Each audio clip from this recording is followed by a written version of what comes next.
سلام عليكم، مرحبا بكم في قناة شوت 360.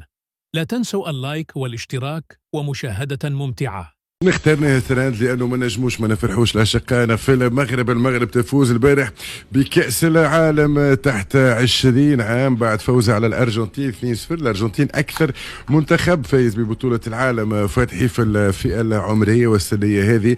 نحكي على منتخب مغربي فاز على فرنسا، فاز على البرازيل، فاز على الارجنتين. نحكي على منتخب مغربي فيه لاعبين اليوم القيمه التسويقيه نتاعهم في العمر هذا تقريبا تتجاوز 1.3 مليون اورو. 1.3 مليون اورو هذا نحكيو قبل الدوره. راهو اليوم الفالور مارشاند نتاعهم الكل باش تزيد بعد الدوره. القيمه التسويقيه للفريق الكل تقريبا في 9 مليون اورو، متوسط 500 الف اورو كل لاعب. لاعبين جلهم في البطولات الاوروبيه، فما لفرنسا، موناكو، مارسي، فما لسويسرا، بلجيكا، في اندرلخت، في اسبانيا، في واتفورد، في انجلترا وغيره من البطولات الاوروبيه الكبرى، الى جانب 5 أو 6 لاعبين من البطوله المحليه. المغرب يؤكد اليوم فتحي فما خدمه، فما اللي يحكي على التكوين، فما اللي يحكي على ناس قاعده تخدم في البطولات وعيون لا تنام مغربيه. كل تالو مغربي في شويه ضوء بلغتنا احنا من 12 13 14 يتفك باش يبدا هذا لتعزيز صفوف المنتخب. وهذه زاده خدمه فتحي قداش ملاعب اذا علينا احنا في تونس. النتيجه اليوم المغرب بطل العالم اقل من 20 سنه. كلمه مفتوحه.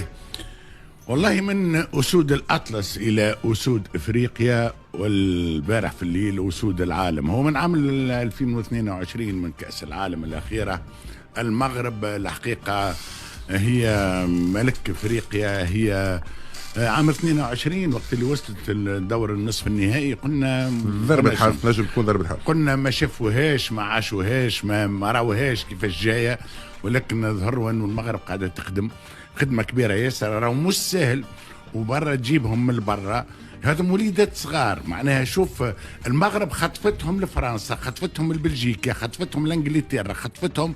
واحنا وقت اللي عندنا كعبة شوف بالريق الناشف باش ينجموا نجيبوه باش يقبل وانه يلعب مع الفريق التونسي.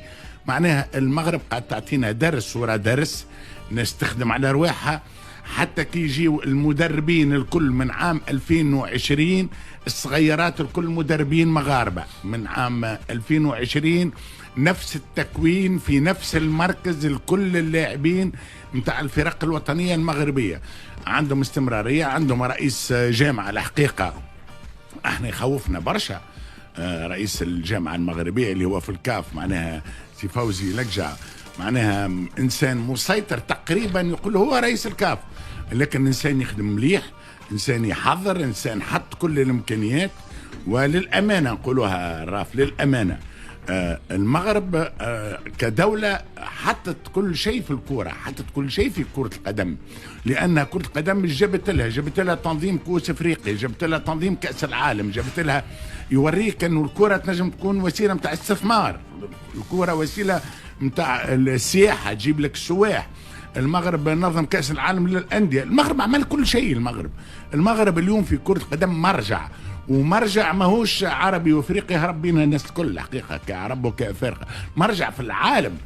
تتقرر المغرب في العالم كيفاش السياسه اللي نتاع كره القدم عندهم فعلا وصلت، وانه ولات من عمالقة اللعبة، من عمالقة اللعبة في العالم. لا وكيفاش اللوكوموتيف ولات وكأنه كرة القدم قاطرة للاقتصاد المغربي، قاطرة للاقتصاد المغربي. وهذا بطبيعة الحال التتويج نتاع البارح مع شكون؟ مع الأرجنتين اللي هز كأس العالم هذه 6 مرات. الأرجنتين اللي ما يلعبوا حتى حد. البارح المقابلة وفات بعد 29 دقيقة 2 أهداف يتقراو، 2 أهداف روعة. المغرب فعلا نجم نقول أنه اليوم ملك العالم عن جدار. شكرا لك على المشاهدة. لا تنسى اللايك والاشتراك. أراك في الفيديو القادم.